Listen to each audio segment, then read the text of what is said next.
Welcome to the Human Capital Innovations Podcast, your go-to source for personal, professional, and organizational growth and development. We hope you tune in often for all things people management, organizational development and change, organizational leadership, and social impact related. Maximize your personal and organizational potential with Human Capital Innovations Podcast.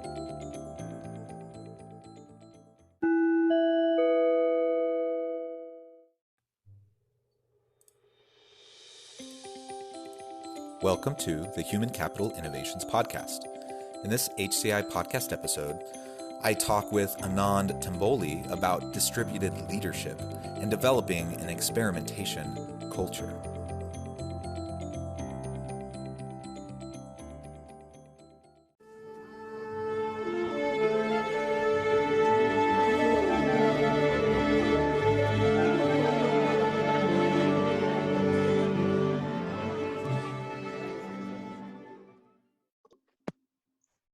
Anand Tamboli, welcome to the Human Capital Innovations Podcast. My pleasure, John. Nice to meet you. Yes, nice to meet you too, and I'm excited to have the chance to talk with you. You hail from Sydney, Australia, so there's a bit of a time difference from where I'm at here in Utah in the United States. I appreciate you meeting with me and having a chance to talk. I just want to briefly share with the listeners a little bit about you. Anand Tamboli is an entrepreneur, award-winning author, global speaker, futurist, and highly sought-after thought leader. He works with organizations that want to transform into a sustainable brand with creative and innovative employees. Anand specializes in areas that intersect with technology and people. He's creative, innovative, entrepreneurial, and a transformation specialist, and is well known for bringing ideas and strategies to life. Being a polymath, he can often shed new light on topics that you think is already done to death. Having worked with several Fortune 500 multinationals for the past 2 decades, he draws upon his cross-industry and multicultural experiences. What a fascinating background. Again, welcome. And is there anything you'd like to add before we jump on into the discussion today? Well, thanks for this nice introduction, John. Recent work, in fact, involves a lot around future of work or future of businesses, and given the current situation, current scenarios, I think that has become more important. So I see my work drifting more on that side these days. More towards the future of work? Yes. Yeah, and I think it's always fun when someone is a self-proclaimed futurist. I tell my wife and kids I want to be a futurist when I grow up because it's such an interesting concept. And of course, none of us have a crystal ball. We don't actually know the future, but that's not what being a futurist is all about. How would you define that, for the listeners? What does it mean to be a futurist in today's world? So I think a lot of people carry it differently. In my view, futurist is basically if you can think out of the box within the context and basically combine multiple scenarios together. Like, for instance, I typically talk about steeple scenarios, so societal, technological, political, economical, environmental, and legal. And for any particular industry or business, if you can put those things together, saying that, hey, what does it mean for your business? Where can it go as a scenario? And how many scenarios are possible under the circumstances? That, I think, is one perspective. And then businesses or individuals choose that, okay, I don't like this scenario, or I would prefer this one over the other. Then how do I do it in my favor? What can I do to basically move towards closer to the favorable one scenario?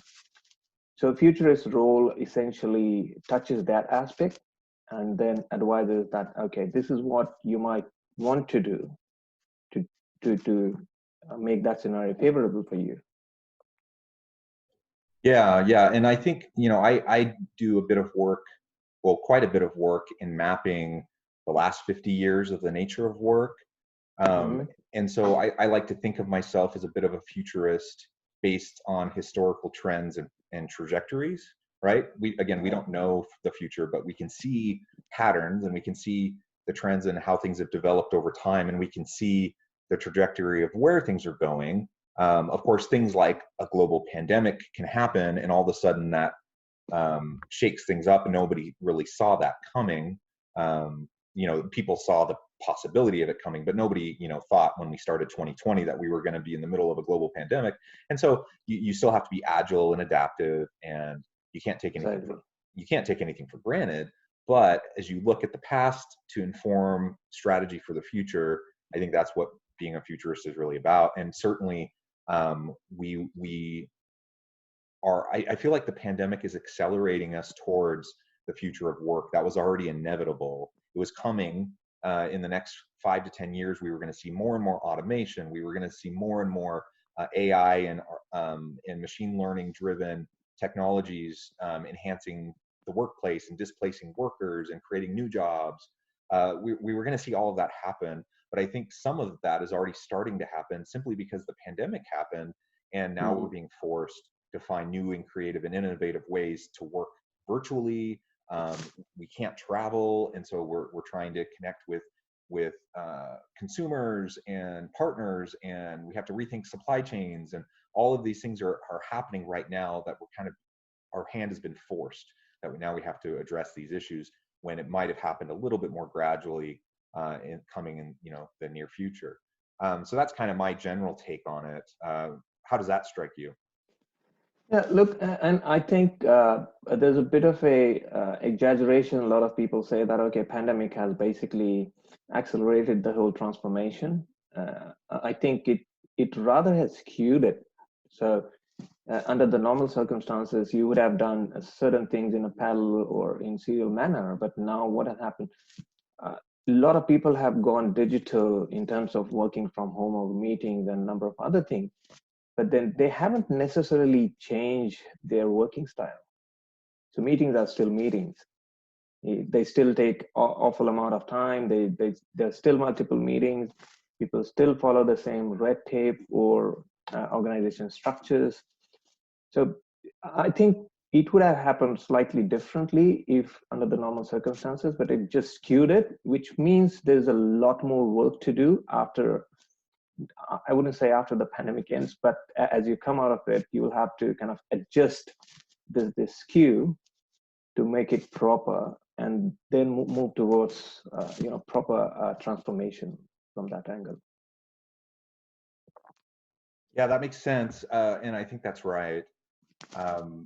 So it'll be interesting to see how organizations adapt, how they respond to the current situations, but also what will be coming forth in the near future. Many opportunities, to be sure, even amidst crisis and amidst the pandemic and kind of global socio-political strife that's happening around most of the world right now. Let's talk about leadership a bit. I know that you have some distinctive thoughts on leadership and why maybe a new model might be necessary. I read your article on distributive leadership.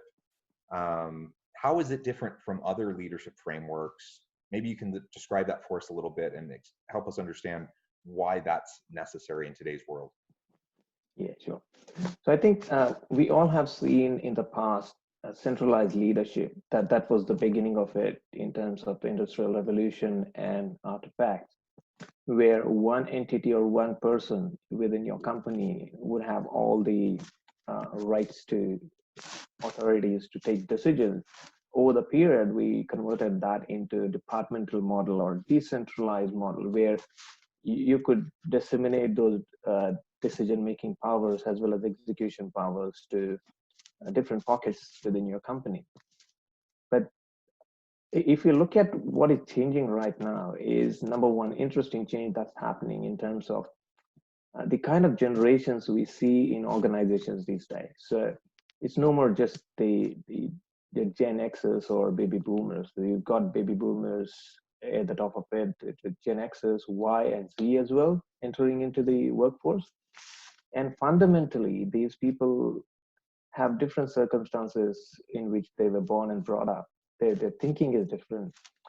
Where I see that the expectation from leaders is different. a lot of millennials or Gen Zs think that they know what to do. You don't tell me, you don't micromanage me, you just guide me, right? As against, otherwise, people would have thought that, okay, tell me what to do. And because of this interesting mix in the workforce, there needs to be a different model than what it was before. Apart from that, and as we spoke earlier, the environment is changing quite fast, where the uncertainty is becoming a norm. It is a norm anyway, volatility and complexity. Now, that means you have to be agile. But if you have this decentralized or connected network of leadership, that forms a bottleneck.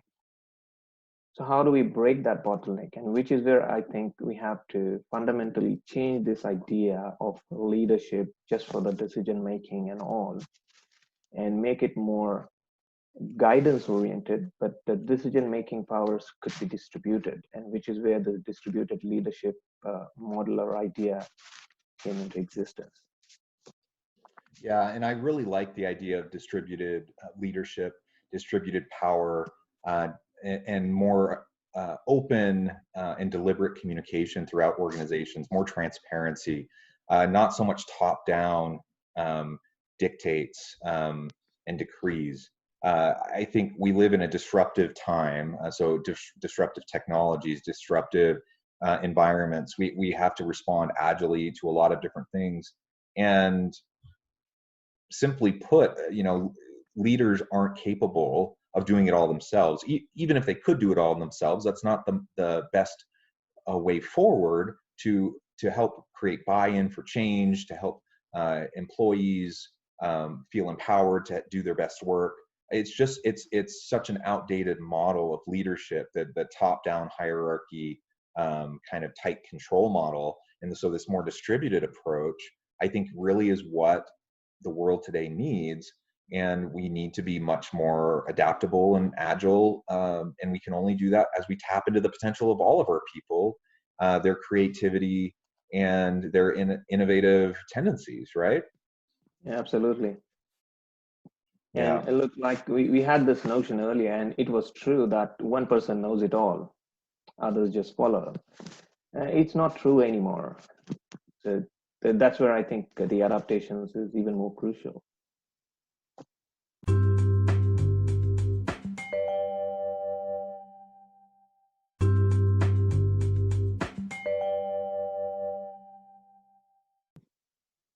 Yeah, absolutely.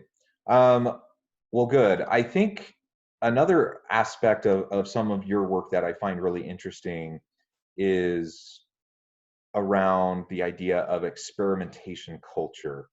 Again, because we live in a interesting, unique time, the world is so complex. Organizations are struggling to stay competitive in a globalized market. It's a challenging thing to run an organization, and we need to find ways to drive greater levels of productivity.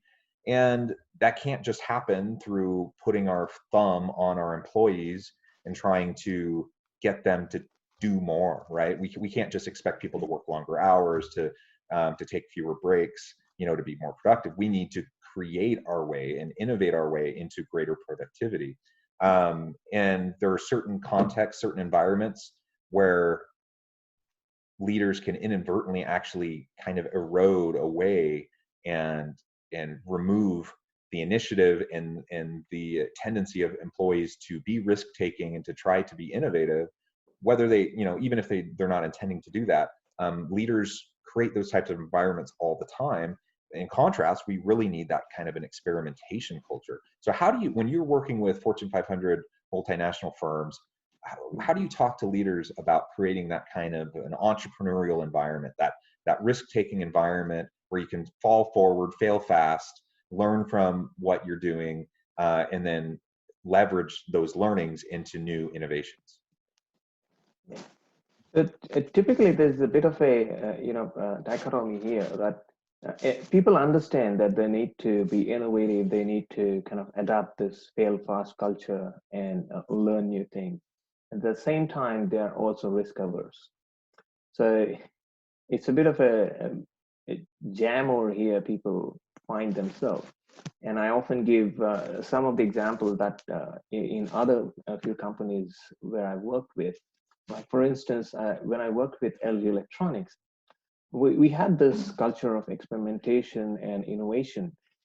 And given the size of the company, it divides a different model, right? And we had this cross-functional teams on the call where you would be given a new project and you will sit separately, you'll form almost sort of a new department. So that would be new team, cross-functional team, and it would function autonomously for next 6 months, do all the experimentation required. So even any failure would be contained within that team, within the budget and restrictions. And once it was successful, then they would replicate very, very fast across the organization. So in pockets, it was already being tested, and I saw that model performing really well. So when it comes to the organization now to kind of replicate the same idea, I think the biggest task I had to do is remove those inhibitions, remove those risk-averse sentiments. That how do we address that risk? So so you are satisfied, you are comfortable, and at the same time, how do we move towards being experimental at the same time? That works well, right? Yeah, I think having those isolated teams that are given the charge to be creative, to push the envelope, to and with the expectation that it very well may fail. It's understood that may happen, but then being ready to replicate when successes happen, to replicate quickly. That's so important. And actually, it's great to hear of your experience with LG Electronics. I got my start in the world of organizational development and change, working in the corporate OD office at LG Electronics in Gumi, South Korea, many years ago. So it's a great company, great organization. Good. Let's talk a little bit more about that. Let's talk a little bit more about experimentation. What do you see organizations doing where they may inadvertently squash the tendency for people to innovate? So for any innovation per se, I think that three things that are quite important. The first thing is being curious, second is courageous, and third is perseverance. So the first part itself, a lot of organizations try to squash inadvertently again, because curiosity usually goes against the norms. So one is you follow the norms, this is being told, this is how we did things, so you do that. Other is you question that. You start questioning, why are we doing this? What does this serve? Why is it important? How can we do things differently? The moment you start asking questions, which shows your curiosity, we start to say, no, don't ask this question, just do as we say, or this is how we have been doing. But then as we move towards answering those questions and kind of join these people and say that, okay, yeah, let's think about why we have been doing this way, or even is it relevant now? That's where you may have an epiphany, or you may just discover that, okay, this is no more relevant. We might have to change it, or we might have to tweak it.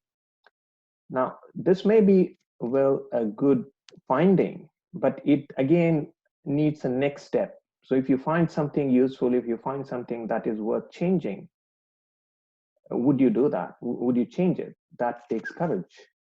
Again, the ability to fail and recover and learn from it. So this is where this distributed model helps. But assuming that now have that courage, the company has the courage to take those steps, invest a little bit, considering that it all may go waste or fail. You take that courage, you move forward, and believe in teams on their skill set and knowledge to do their best rather than micromanaging. something good mostly comes out. It's rare that everything fails. You always learn something out of it. And once you do that, if you have a perseverance rather than, okay, show me a quick result, rather than giving it due course, due time, then you will see some results. You may want to go from A to B, but you don't end up at B, you end up at B dash or maybe C. Who knows? Like C may be better than B, but you wouldn't know it unless you start that journey.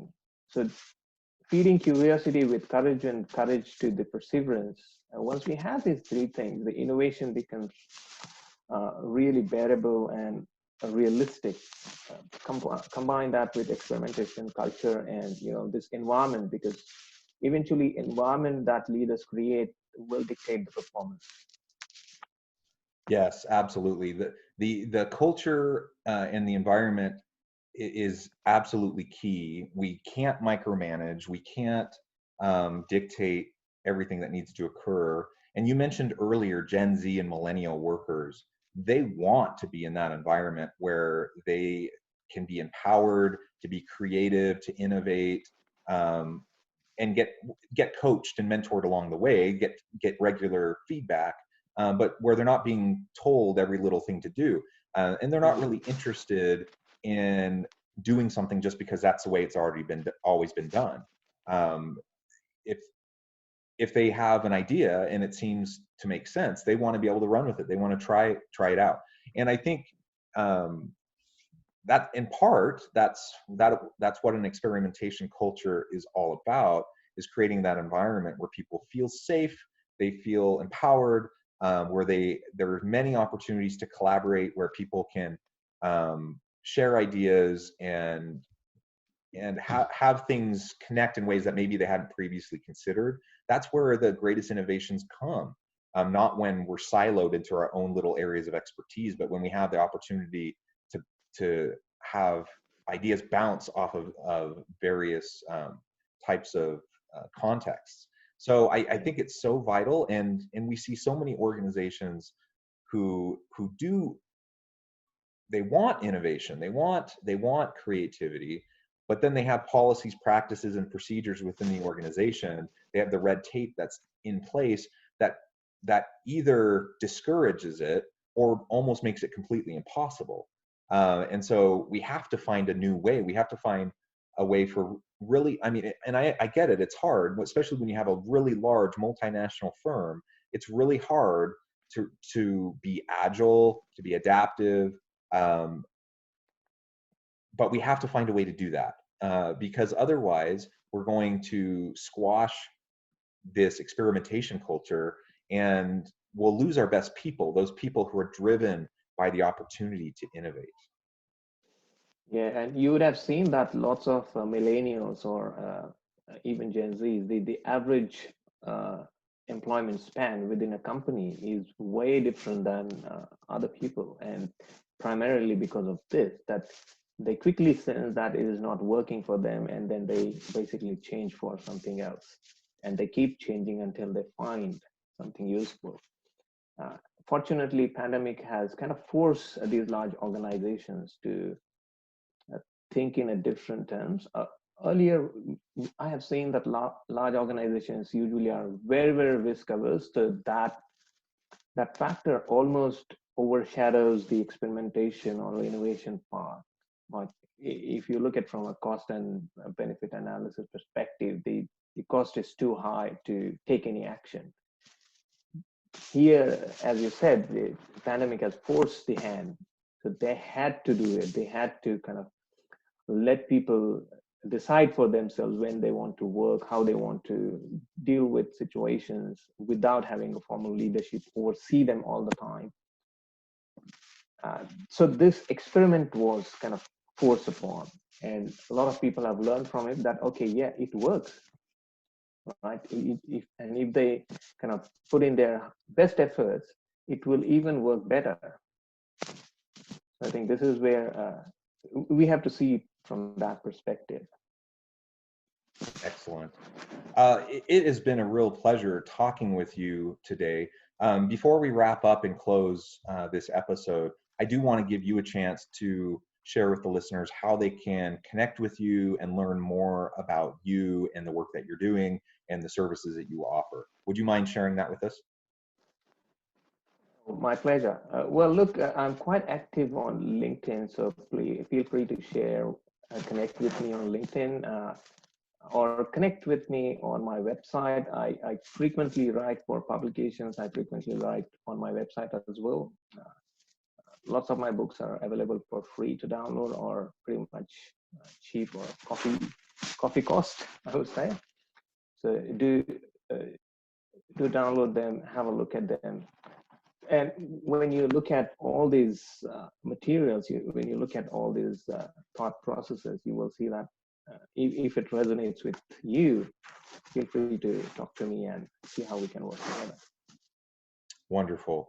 Well, I encourage my listeners to learn more about you, reach out, have a good discussion.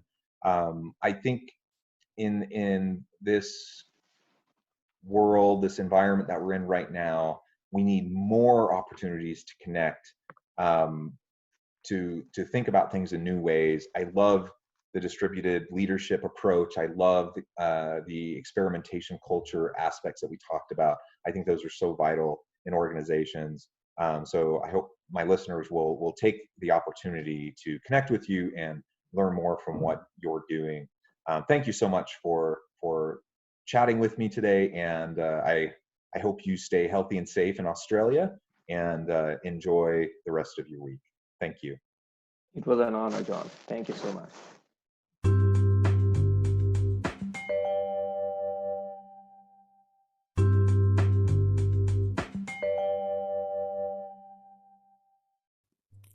Thanks again for joining us for this episode of the Human Capital Innovations Podcast.